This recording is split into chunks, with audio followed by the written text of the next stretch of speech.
पूजनीय मातृशक्ति, ब्रह्मचारीगण, ऋग्वेदादि भाष्य भूमिका,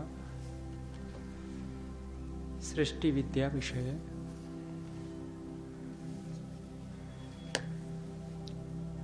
कल हम देख रहे थे उसी परमात्मा से, माने उसी पुरुष से अन्न इत्यादि उत्पन्न हुए, घृत, मधु, दुग्ध इत्यादि सब उसी परमेश्वर से पैदा हुए, और कहा था कि उसी की उपासना करनी योग्य है, सभी मनुष्य उसी की उपासना करें। आगे कह रहे हैं, ये आरण्य वनस्था पशवो ये च ग्राम्या ग्रामस्था तान सर्वान् स एव चक्रे कृतवान अस्ति। यह आरण्य, जो अरण्य में रहने वाले हैं उसी को खोला, वनस्था, जंगल में, वन में रहने वाले हैं, पशव, पशु, ये च ग्राम्या, और ग्रामस्था, गांव में रहने वाले, सर्वान् स एव चक्रे कृतवान अस्ति, सबको उसी ने रचा है। दो प्रकार के पशु हम देखते हैं, एक जिनको हम पालते हैं, ग्राम्य पशु बोल देते हैं जिनको, और एक जंगली जंतु होते हैं, जंगल में रहने वाले, शेर, चीता इत्यादि। तो उन सभी को परमेश्वर ने ही रचा है। आगे कह रहे हैं, सच परमेश्वरो वायव्यान वायु सहचरितान पक्षिण चक्रे, और उसी परमेश्वर ने वायु में अर्थात आकाश में उड़ने वाले पक्षियों को बनाया है, विविध प्रकार के पक्षी।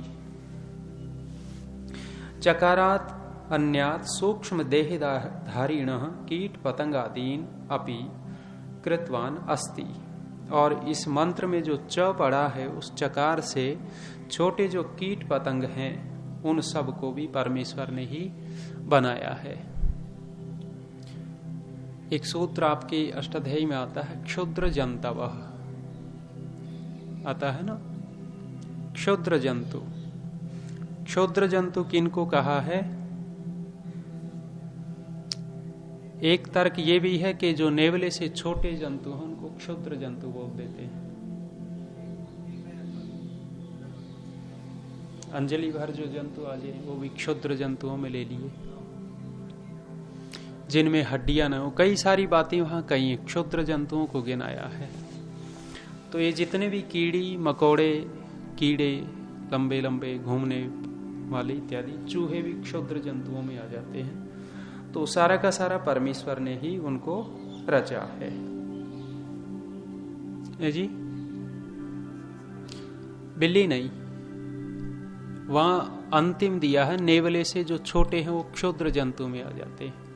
चूहे, गिलहरी, छिपकली और गिरगिट इत्यादि इस प्रकार के जो जंतु हैं वो क्षुद्र जंतु में आ जाते हैं। पक्षी रचे हैं, पक्षियों में आपने एक विशेषता देखी हो, पक्षी मोर और मोरनी। सुंदर कौन है?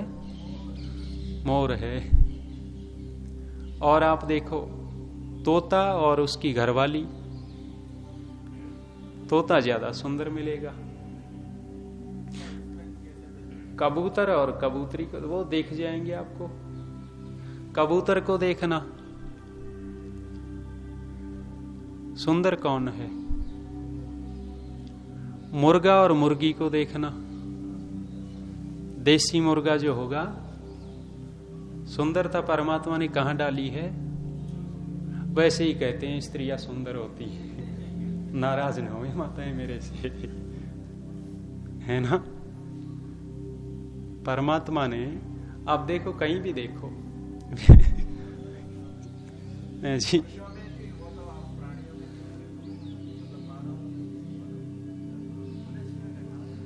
मनुष्यों में भी कहते हैं ये पुरुष सुंदर होता है, सुना है मैंने।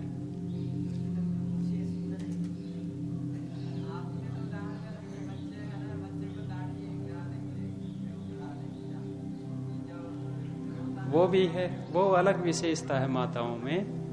ये कह रहे हैं कि जैसे बच्चा रोता हो और रोते हुए बच्चे को कोई दाढ़ी वाला आदमी ले लेवे और डरेगा और रोएगा, और वो दाढ़ी उसके मुंह के ऊपर घुमा देवे, फिर तो कहना ही क्या।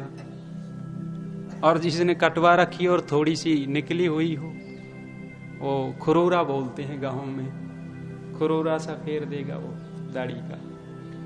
लेकिन माँ की गोद में बच्चा आ जाए, गोद में आते ही चुप हो जाता है, फिर भी न रोवे, फिर भी न चुप होवे, तो माताएं क्या करती हैं, उसके पेट के ऊपर मुंह घुमा देती है, मुंह के ऊपर मुंह घुमा देवे, तत्काल चुप हो जाता। क्या औषधि है इनके पास पता नहीं, वो विशेषता है, वो अलग विशेषता थी। चलिए, विवाद का विषय है ये, फिर पीछे पड़ जाएंगे। तस्मात् यज्ञात सर्वहुतः ऋचः सामानि जज्जीरे छंदांसि जज्जीरे तस्मात् यजुः तस्मात् अजायत। और आगे क्या हुआ कि सब कुछ बनाने के बाद परमात्मा ने और भी कुछ बनाया। और क्या बनाया? मनुष्य इत्यादि बन गए, पशु पक्षी बन गए, तो बनाया ऋचः, ऋग्वेद की रचना की, ज्ञान को बनाया उसने। सामानी, सामवेद रचा, छंदांसी से यजुर्वेद, वो अथर्ववेद लेते हैं, और यजु तो पढ़ा ही है, माने चारों वेद परमात्मा ने बनाए। बनाए माने चारों ऋषियों के हृदयों में प्रकट किए। अस्य अर्थ उक्त वेदोत्पत्ति करणे, इस मंत्र का अर्थ वेदोत्पत्ति प्रकरण में कर चुके। तस्माद अश्वा जायंत ये के चोभय उभयादतः गावो है जज्जीरे तस्मात् तस्मात् जाता अजाय वयः। अब पीछे तो आया ही था, ग्राम्य और अरण्य पशु बनाए हैं, लेकिन फिर पशुओं की बात कह दी। तस्माद अश्वा अजायंत, उसी से अश्व पैदा हुए, घोड़े पैदा हुए। घोड़ा ग्राम्य पशु है, कैसा है? ग्राम्य है, लेकिन उनमें भी विशेष है।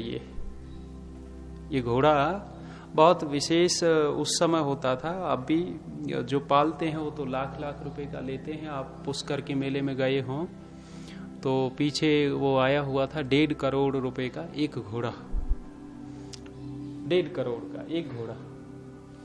और उससे पीछे एक घोड़ी थी 80 लाख रुपए की।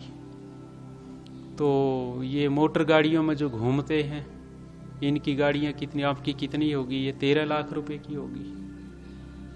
13 लाख में बैठ करके घूमते हैं तो बड़े माने जाते हैं कि बहुत बड़े आदमी गाड़ी में चल रहे हैं। और वो 1.5 करोड़ के घोड़े के ऊपर चलता, वो क्या मानता होगा? यहाँ मेला लगता है, पुष्कर मेला, तो उसमें विशेषता बहुत है। जब भी आपके इंजन की बात होती है तो क्या बोलते हैं? हॉर्स पावर बोलते हैं। कितने घोड़ों की ताकत है इसमें, माने एक चिन्ह है वो ताकत का। तो अलग से मंत्र पढ़ दिया, तस्माद अश्व अजायंत, उसी से ये अश्व पैदा हुए। ये के जो उभयादतः, और ऐसे प्राणी, ऊंट, गधे, घोड़े, ऐसे प्राणी होते हैं उभयादतः, माने ऊपर भी दांत होते हैं और इनके नीचे भी दांत होते हैं। देखना, अपनी गाय के उठा करके देखना, वो केवल नीचे मिलेंगे, भैंस के नीचे मिलेंगे, बकरी इत्यादि के नीचे मिलेंगे। लेकिन गधा, घोड़ा, ऊंट जो होता है उनके दोनों तरफ मिलेंगे, ऊपर भी नीचे भी। उभयादतः है, मनुष्य के भी ऊपर नीचे हैं। लेकिन यहाँ पशुओं की बात चल रही। गावो है जज्जीरे तस्माद तस्माद जाता अजावयः, करें उसी से गाय पैदा हुई। ग्राम्य पशु में आ ही गया था, लेकिन फिर भी पड़ा है तो विशेषता गिना रहे हैं गाय की, कि गाय उसी से पैदा हुई। गाय की ही चर्चा वेद में मिलती है। और भैंस को इतना निकृष्ट मान लिया इन आर्यसमाजियों ने, भैंस की चर्चा आते ही पता नहीं क्या क्या कहने लग जाते हैं। लेकिन भैंस भी इतनी खराब नहीं है, वो पशु आ गया ग्राम्य। आर्याविवे ने पढ़िए स्वामी दयानंद की, और 10वां समूला सत्यार्थ प्रकाश पढ़िए। स्वामी दयानंद ने निंदा नहीं की भैंस की, लेकिन ये आर्य समाजी तो पीछे ही पड़ जाते हैं। है उसमें कुछ तमोगुणी दूध है, उसका तमोगुण स्वभाव है, लेकिन ऐसी ऐसी अनेक बातें कर देते हैं कि जो भैंस का दूध पीता है वो एक तो ये कह रहा, कौन कह रहा था पता नहीं, बोले दुर्योधन ने भैंस का दूध पिया था इसलिए ऐसा काम किया उसने, पांडवों ने गाय का दूध पिया था इसलिए ऐसे बने। अब बोलते हैं ना, तो भैंस इतनी खराब नहीं है, लेकिन गाय श्रेष्ठ है, श्रेष्ठ तर है। गाय के सारा का सारा वो कहते हैं ना स्वर्ण है, इसके घी भी पीला, दूध भी पीला पीला होता है, तो सोना परसता है इसके अंदर। तस्माद जाता अजावय, अजा बकरी और भेड़ भी उसी से उत्पन्न हुए। बकरी भी बहुत अच्छा प्राणी है। स्वामी दयानंद क्या लिखते हैं कि 6 दिन तक धाई दूध वो माँ दूध पिलावे, उसके बाद धाई दूध पिलावे, और फिर धाई भी न मिलती हो तो कह रहे हैं कि गाय का अथवा बकरी का दूध पिलावे। भैंस का नहीं लिखा वैसे वहां, भैंस का गरिष्ठ होता, बिल्कुल ठीक का, बच्चा पचा नहीं पाता और उसमें भी पानी मिला करके पिला सकते हैं, और पिलाते ही गांव में, उनको तो कुछ नहीं होता। तो ये बकरी भी बनाई, और वयह माने भेड़, अजा वो भी उसी ने रचा। अभी बहुवचन हो गया, अवयह, ठीक है, भेड़ पैदा किए उसी ने। तो इसका अर्थ देखिए, तस्मात् परमेश्वर सामर्थ्यात एव अश्वा तुरंगा अजायंत, तुरंग पैदा हुए, ग्राम्य अरण्य पशु नाम मध्य अश्वादी नाम अंतर्भावात एसाम उत्तम गुणवत्व प्रकाशना अर्थो अयम आरंभ। करें कि ग्राम्य और अरण्य के पशुओं में वो पशु तो गिन ही दिए थे, फिर भी ये दोबारा दिया है, तो इनके उत्तम गुणों के कारण दोबारा पढ़ दिया। उभय तो दंता ये शाम ते उभयादतः, जिनके दोनों ओर दांत होते हैं वो उभयादतः, ये केचित उभयादतः ओष्ट्र गर्धवादयः ते अपि अजायंत। ऊंट और गधे आदि जिनके दोनों तरफ दांत होते हैं, ऊंट भी विचित्र है ना, ऊंट की गर्दन भी कुछ और, ऊपर से उबड़ खाबड़। सुनाया था आपको, ऊंट ने अर्जी लगाई ब्रह्मा जी को, सब प्राणियों को वश में कर लिया। मनुष्य की खोपड़ी ऐसी है, इसने भालू को नचाया, इसने सांप को नचाया, बंदर को पकड़ के नचाया, जो मिल गया उसको शेर को भी अंदर डाल दिया, और वो जब लेकर के चलता है तो वो शेर भी नाचता है। हाथी इतना बड़ा प्राणी है कि एक तरफ हाथी और एक तरफ 100 आदमी तराजू में हो जाए, एक तरफ हाथी को एक तराजू के पलड़े में चढ़ाए, एक तरफ 100 आदमियों को। ताकत इतनी हाथी में, लेकिन एक छोटा सा जंतु इसके यहाँ बैठता है और उसको चलाता है, इतनी बड़ी ताकत है जी।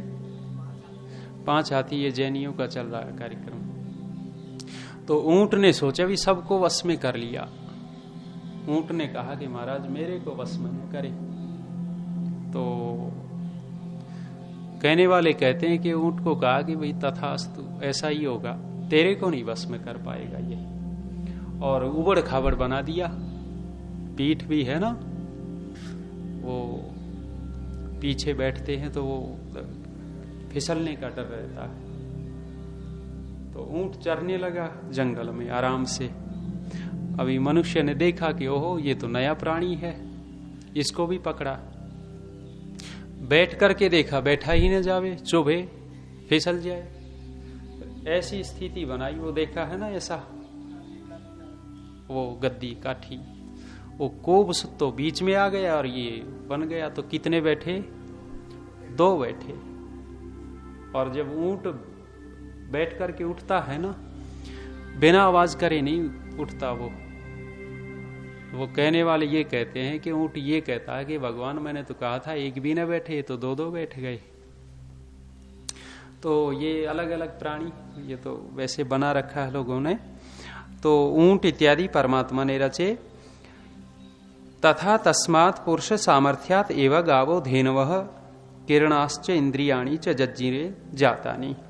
करें उसी परमात्मा से, उसी पुरुष से गावः उसी को खोला। धेनवः गाय पैदा हुई, और ऊपर गाव जी गावो शब्द आया था, तो गो का अर्थ यहां किरण भी कर दिया। सूर्य की किरणें परमात्मा ने बनाई। गो का अर्थ इंद्रिय भी है, इंद्रियां, और तो इंद्रियां भी परमात्मा ने रची, उसी से ले लिया। एवं एव च अजाछागाः अवयवश्च जाता उत्पन्ना इति विज्ञेयम्। इसी प्रकार बकरी और भेड़ भी उसी ने उत्पन्न किए। आगे देखो, तम यज्ञम बर्हिषि प्रोक्षण पुरुषम जातम अग्रतः तेन देव अजयंत साध्या ऋषयश्चये। अर्थ कर रहे हैं स्वामी जी, यम अग्रतो जातम प्रादुर्भूतम जगत कर्तारम पुरुषम पूर्णम यज्ञ सर्वपूज्य परमेश्वरम बर्हिषि हृदयांतरिक्षे प्रोक्षण प्रकृष्टतया यस्य एव अभिषेकम कृतवन्तः कुर्वन्ति करिष्यन्ति।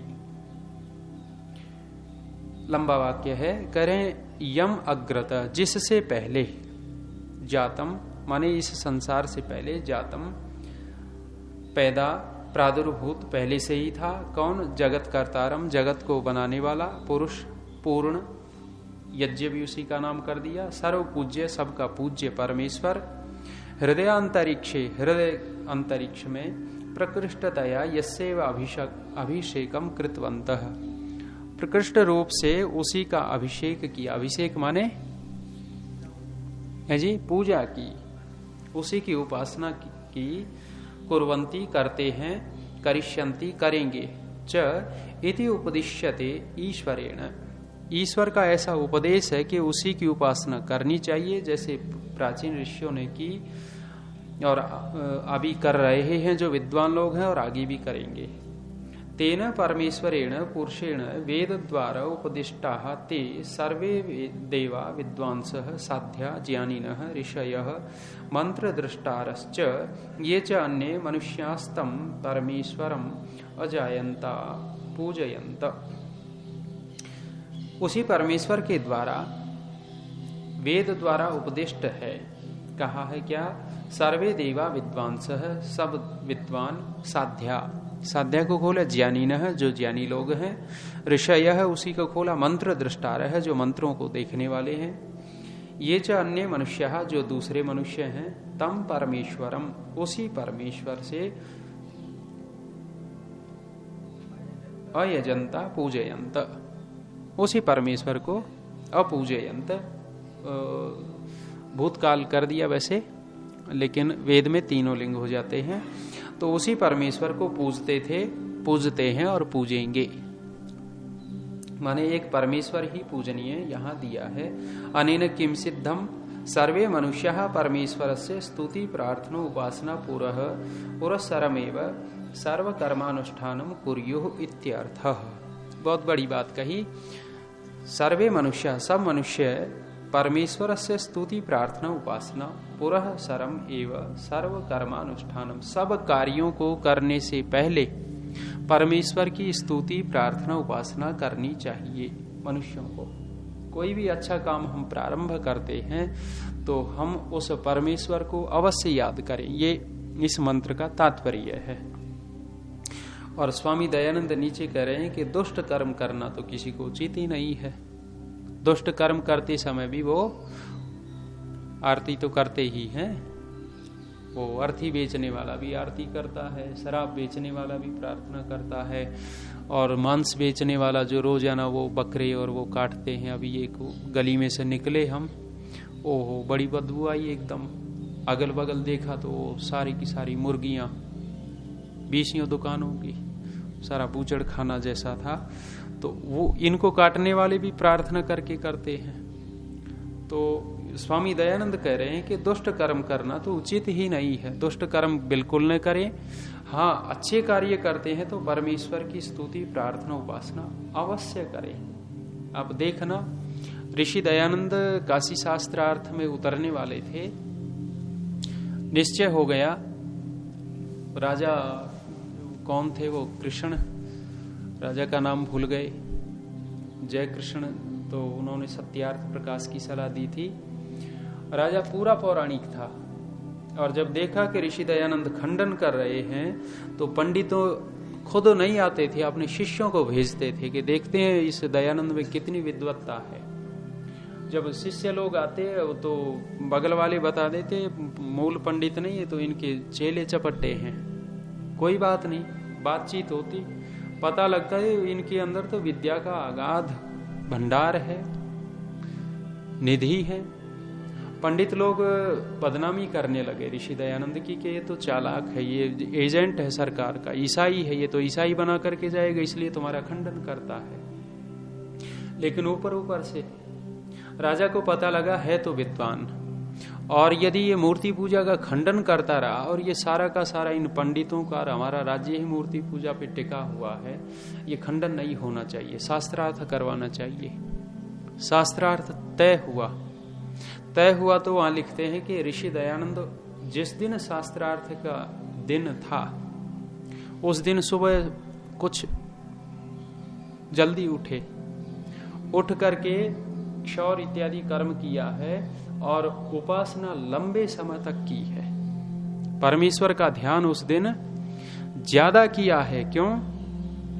एक विशेष काम के लिए उतर रहे थे, जगत के कल्याण के लिए उतर रहे थे, वो मूर्ति पूजा के स्वामी दयानंद ने सत्यार्थ प्रकाश 11वें समोल्लास में लगभग 18 या 17 दोष गिनाए हैं।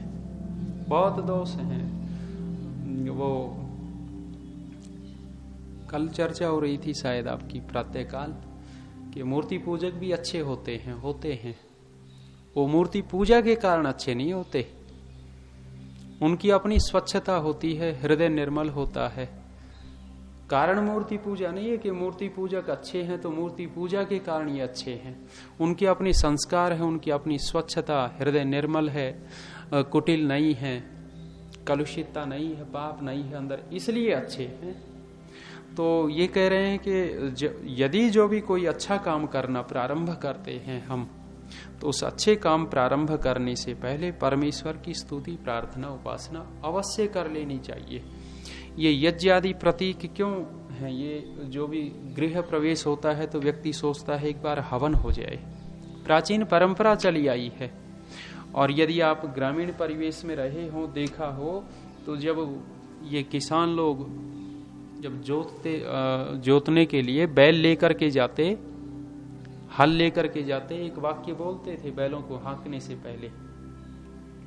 हमने सुना गांव में वो कहते थे ले राम का नाम भाई, ऐसा बोलते थे, ले राम का नाम। माने उनको राम ही भगवान दिखता था, लेकिन एक वाक्य जरूर बोलते थे वे।